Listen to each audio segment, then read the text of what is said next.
Você já ouviu falar de um homem que abalou cidades inteiras apenas com suas palavras? Que fez bares fecharem, tribunais esvaziarem e corações se dobrarem diante de Deus sem precisar levantar a voz? Esse homem foi Charles Finney, o advogado que trocou os tribunais pelos púlpitos e incendiou os Estados Unidos com um dos maiores avivamentos da história. Neste vídeo, você vai descobrir como um simples sim de um homem transformou a fé de uma nação e como isso pode acontecer com você também. Prepare-se para conhecer frases impactantes, testemunhos reais e uma jornada que pode acender o fogo do avivamento no seu coração. Então, já se inscreve, ativa as notificações e fica até o final, porque essa história pode ser o começo da sua também. No início do século XIX, os Estados Unidos atravessavam uma fase de profunda frieza espiritual. As igrejas estavam vazias, o comportamento moral da sociedade despencava e o cristianismo parecia ter se tornado uma mera formalidade. Nesse cenário sombrio, Deus levanta um homem improvável, Charles Grandison Finney. Ele era advogado, cético, racional, não criado em ambiente cristão. Mas tudo mudou quando ele decidiu ler a Bíblia apenas para refutar os argumentos cristãos e acabou encontrando Deus vivo. Seu testemunho é como uma explosão espiritual. Ele descreve: "O Espírito Santo veio sobre mim com uma onda de poder que parecia passar por mim como um fogo líquido." Após esse encontro, Finney abandonou o direito e passou a pregar com uma autoridade e uma unção tão intensas que multidões inteiras eram quebrantadas diante da presença de Deus. Era comum as pessoas chorarem antes mesmo de Finney subir ao púlpito. Algumas desmaiavam sob a convicção de pecado. Em certa ocasião, ele apenas passou por uma fábrica em Utica, Nova York, e sem dizer uma palavra, os trabalhadores começaram a cair de joelhos, chorando e clamando por salvação. A gerente da fábrica, perplexa, pediu que ele dissesse algo. Finney apenas orou. A fábrica inteira parou. A produção foi suspensa e o local virou um grande altar de arrependimento. Esse tipo de acontecimento não era exceção. Era o normal nas reuniões conduzidas por ele. Não havia entretenimento, não havia música alta, não havia jogo de luzes. Apenas um homem, cheio do Espírito Santo e corações preparados por semanas de oração intensa. Um comerciante convertido durante suas campanhas contou: "Eu estava a caminho de um compromisso e ouvi que um pregador estava na cidade. Entrei na igreja apenas por curiosidade. Saí de lá com minha alma salva. Voltei para casa e montei um grupo de oração. Em poucos meses, dezenas de pessoas haviam se convertido. Até hoje não sei como explicar aquilo, só sei que Deus me encontrou ali dentro." Esse tipo de transformação pessoal se multiplicava em escala urbana. Em Rochester, cidade onde Finney permaneceu por semanas, bares foram fechados por falta de clientes. Tribunais ficaram vazios por falta de criminosos. Policiais começaram a frequentar cultos e muitos deles se converteram e passaram a evangelizar nas ruas. Negócios imorais faliram. Famílias foram restauradas. Um jornal da época escreveu: "Não se trata de um pregador eloquente. É como se um fogo invisível estivesse queimando por toda a cidade. A atmosfera mudou." Finney era direto, firme e ousado. Ele não pregava para agradar, ele pregava para transformar. Disse certa vez: "Ou você está avivado ou está em pecado." Em outra ocasião afirmou: "Um cristão morno é uma contradição viva." Para ele, o avivamento não era um mistério, era uma colheita natural para aqueles que semeavam corretamente. Ele dizia: "Um avivamento é tão natural quanto uma colheita, se os meios certos forem usados." Esses meios eram 3: oração fervorosa, arrependimento sincero e santidade prática. Ele nunca acreditava ao poder das reuniões, à sua inteligência. Apesar de ser um dos maiores oradores do século, ele dizia que o segredo estava na intercessão. Um de seus maiores aliados era Daniel Nash, conhecido como Father Nash, um intercessor silencioso, mas essencial. Nash chegava nas cidades dias antes de Finney, alugava um quarto e passava horas de joelhos. Muitas vezes era encontrado com o rosto no chão, chorando e clamando por avivamento. Não era raro que ele saísse do quarto apenas após sentir que o céu estava aberto sobre aquela cidade. E então, Finney chegava para pregar. Essa combinação de unção, intercessão e coragem gerou ondas de impacto que moldaram a história. O avivamento liderado por Finney influenciou diretamente o movimento abolicionista, inspirou reformas no sistema educacional e incentivou a fundação de universidades com princípios bíblicos. Ele foi um dos primeiros líderes cristãos americanos a promover a educação de negros e mulheres, desafiando completamente as normas sociais da época. O eco das suas campanhas atravessou gerações.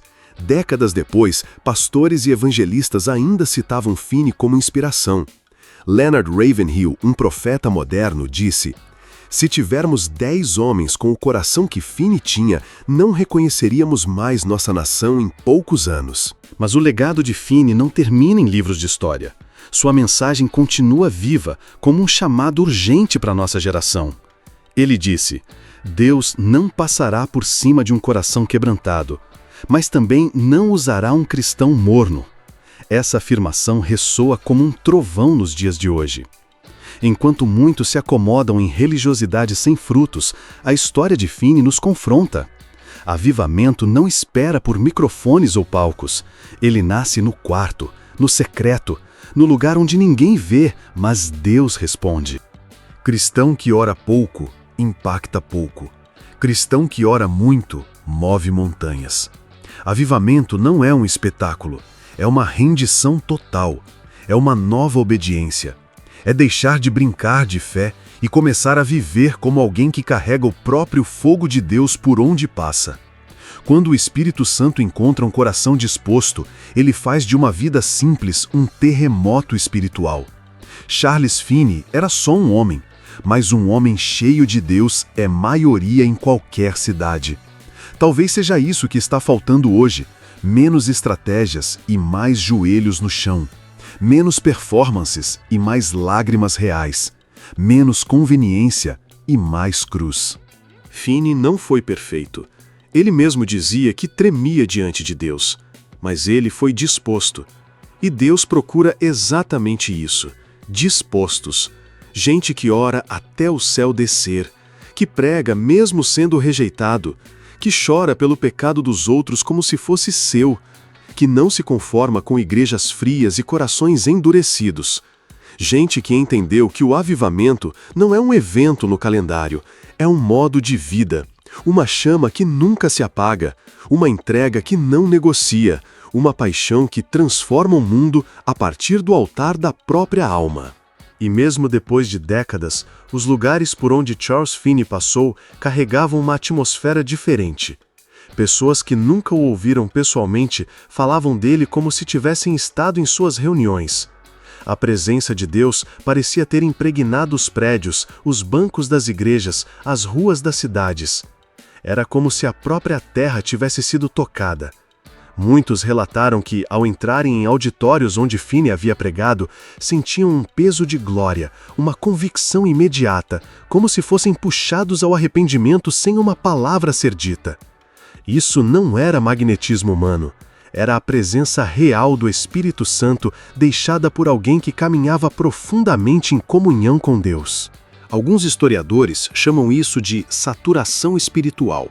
Outros preferem o termo ambientes consagrados.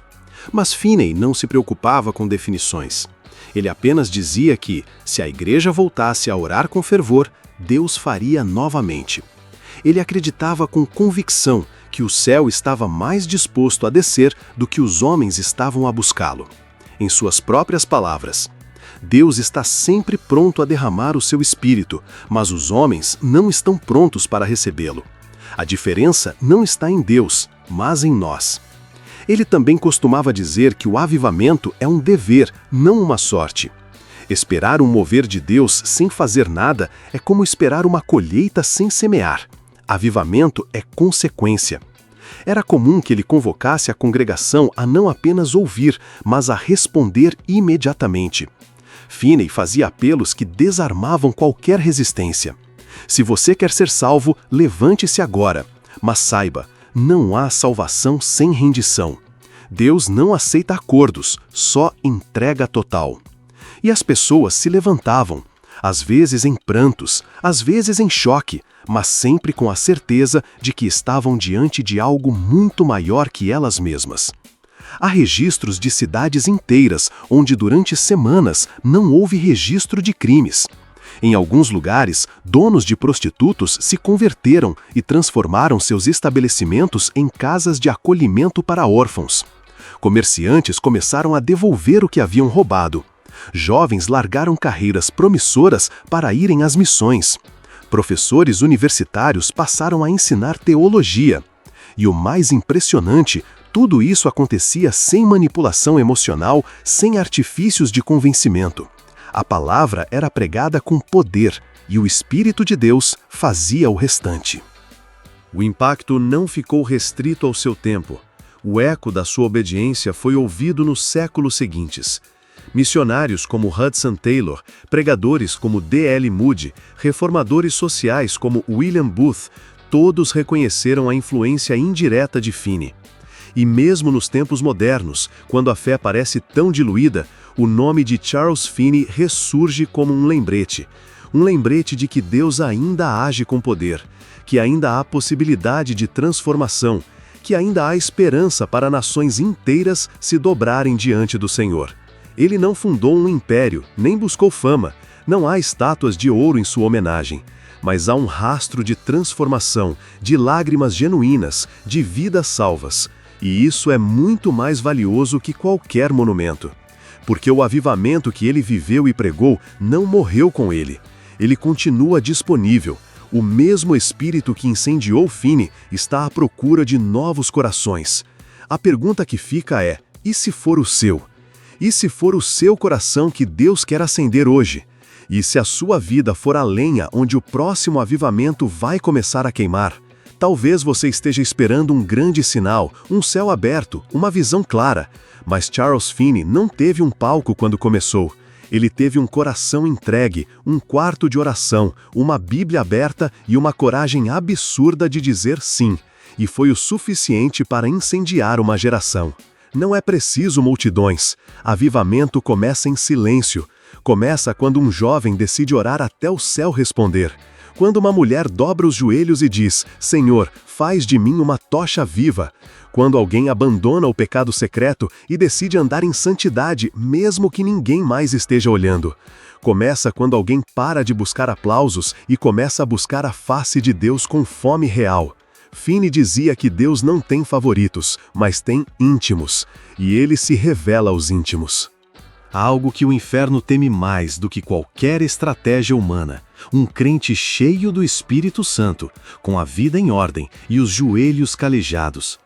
Esse tipo de pessoa desestabiliza cadeias espirituais, transforma atmosferas, quebra maldições geracionais e faz tremer o que estava firme nas trevas. A história de Finney nos grita isso. Um homem cheio de Deus vale mais que uma multidão cheia de religiosidade. Se hoje a igreja parece fraca, talvez não seja falta de recursos, talvez seja excesso de distração. O mesmo fogo que desceu sobre Finney está disponível, não foi feito só para ele. Deus não é saudosista, ele é atual, e ainda está à procura de quem o busque em espírito e em verdade. O céu ainda se abre para os desesperados, a presença ainda vem quando o altar está limpo. A glória ainda invade salas simples quando corações estão rasgados. Não precisamos copiar os métodos de Finney, mas precisamos clamar pelo mesmo Espírito. Precisamos da mesma ousadia, da mesma verdade, da mesma renúncia. Precisamos parar de tentar encaixar o fogo de Deus em nossas agendas e voltar a perguntar, Senhor, o que Tu queres fazer através da minha vida? Porque o avivamento não vai se parecer com os nossos planos. Ele vai parecer com o céu invadindo a terra. Vai custar tudo, mas vai valer cada lágrima, cada renúncia, cada passo de fé. Então, talvez a pergunta final não seja quando virá o próximo avivamento, mas sim quem vai ser o próximo Finney. Talvez seja você. E quando tudo isso parece distante, quando o mundo ao redor grita que não há mais esperança, que o tempo dos grandes moveres de Deus já passou, a história de Charles Finney permanece como um grito profético ecoando no tempo. Deus ainda está agindo. Ele ainda responde a corações quebrantados. Ele ainda visita salas simples e transforma cidades inteiras a partir da vida de um só homem. Mas esse homem precisa estar disponível, precisa estar vazio de si mesmo e cheio de sede. Precisa ser um altar ambulante. Não havia nada especial em Finney, além da sua entrega. Ele não tinha nascido em berço cristão, não havia crescido nos corredores da igreja, não tinha títulos teológicos quando começou. O que ele tinha era um encontro real com Deus. E este encontro foi mais poderoso do que qualquer treinamento. Porque quando alguém conhece a glória de Deus de verdade, nunca mais se contenta com reuniões mornas, com orações vazias, com vidas sem propósito. Muitos tentaram explicar racionalmente o impacto do ministério dele. Historiadores, sociólogos, até psicólogos estudaram os efeitos do avivamento de Finney. Mas nenhum conseguiu mensurar o peso da glória que descia quando ele abria a boca. Não era talento, era presença. Não era carisma, era convicção. Ele mesmo dizia: "Não vim fazer amigos, vim pregar a verdade. E se a verdade ofende, que ofenda, pois melhor ofendido agora do que perdido para sempre." Suas palavras cortavam como espada, mas também curavam como bálsamo. E isso é o que mais falta hoje: verdade ungida. Não palavras bonitas, mas palavras que fazem o coração tremer, que fazem a alma se ajoelhar, que nos colocam de volta no caminho estreito, no chão da humildade, no centro da vontade de Deus. O legado de Finney nos confronta, não com condenação, mas com expectativa. Porque se Deus usou um advogado cético para transformar uma geração, o que ele não pode fazer com alguém que já o ama, que já o conhece, que já o deseja? Talvez você não se sinta preparado. Talvez diga: "Eu não sou Finney." E é verdade, você não é. Mas você tem algo que Finney também teve: acesso ao mesmo Espírito Santo. O mesmo que incendiou as palavras dele pode incendiar as suas. O mesmo que moveu cidades através das orações dele pode mover o seu bairro, a sua escola, a sua igreja. Deus ainda procura intercessores, ainda busca vasos, ainda responde à fome. Se você sente algo queimando agora, não ignore. Não é emoção, é um chamado, um sussurro do céu dizendo: "É a sua vez." Então, se este chamado ecoa dentro de você, não endureça o coração. Não diga: "Quem sou eu?" Diga: "Eis-me aqui." Porque Deus nunca procurou os capacitados, Ele capacita os dispostos. E foi isso que Finney entendeu, que o maior poder do universo estava disponível para quem cresce de verdade. Ele não confiava em si mesmo, confiava em um Deus que se manifestava com fogo, onde havia fé verdadeira.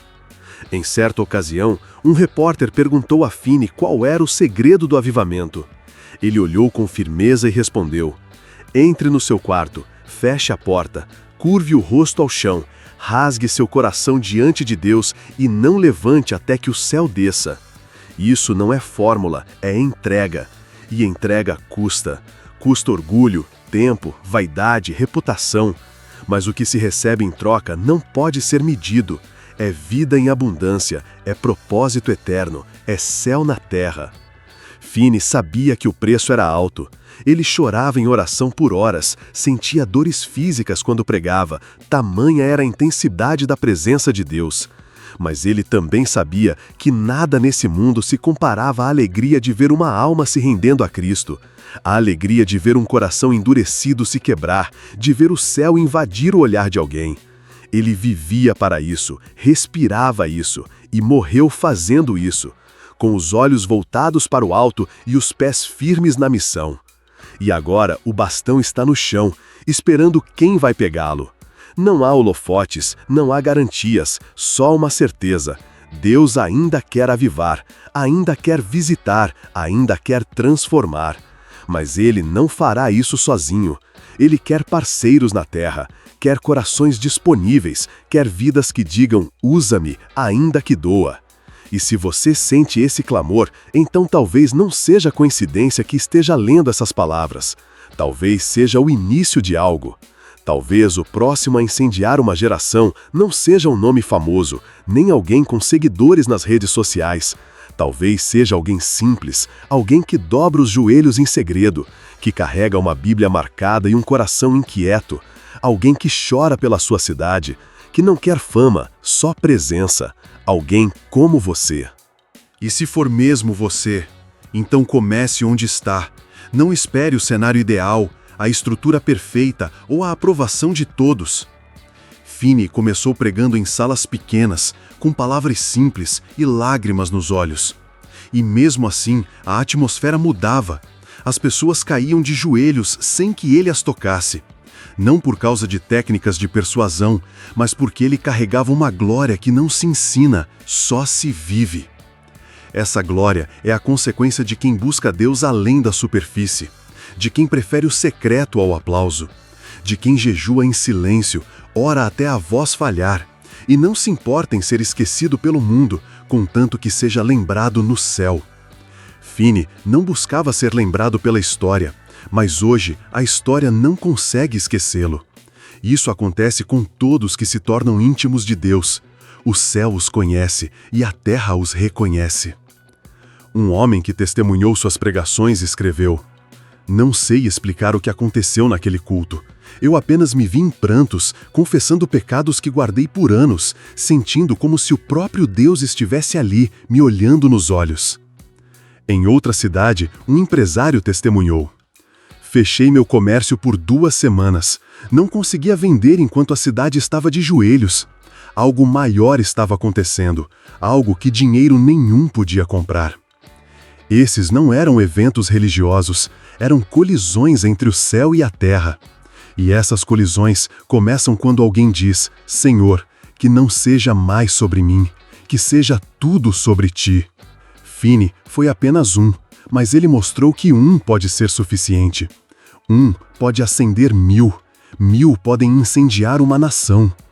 Tudo começa com um sim, com uma entrega real, com um coração que não aceita mais viver no raso quando foi criado para mergulhar no profundo. Então, se você sente essa inquietação, não ignore. É o Espírito chamando para mais, não apenas para assistir o mover de Deus, mas para ser parte dele. Não como espectador, mas como faísca, como lenha viva, como altar ambulante, como um novo Finney. Não para repetir sua história, mas para escrever uma nova, com o mesmo fogo, o mesmo poder, o mesmo céu aberto. Se você escolher dizer sim hoje, se decidir ser essa faísca que acende o fogo do avivamento, a recompensa será muito maior do que você imagina. Não apenas uma vida transformada, mas uma geração inteira impactada. Cidades inteiras despertas para o poder de Deus. Famílias restauradas. Vidas que antes estavam perdidas, encontrando esperança e propósito. Essa é a promessa do verdadeiro avivamento. Um impacto duradouro que transcende tempo, espaço e gerações. Imagine ser parte de algo maior, um movimento que Deus está levantando agora, onde você é a chave para abrir portas, para derrubar muros, para trazer luz onde antes só havia trevas. Essa não é uma história distante, é a sua história esperando para acontecer. E o mundo precisa do seu sim, da sua entrega, do seu fogo. Se você quer ver essa transformação, não espere mais. Comece hoje mesmo a buscar a Deus com tudo que você tem. Ore, leia a Bíblia, envolva-se em sua comunidade e, acima de tudo, esteja aberto para ser usado por Ele. E para continuar crescendo nessa jornada, inscreva-se no canal, ative as notificações e compartilhe esse vídeo com quem precisa ouvir essa mensagem. Juntos, podemos ser a geração do avivamento que o mundo está esperando.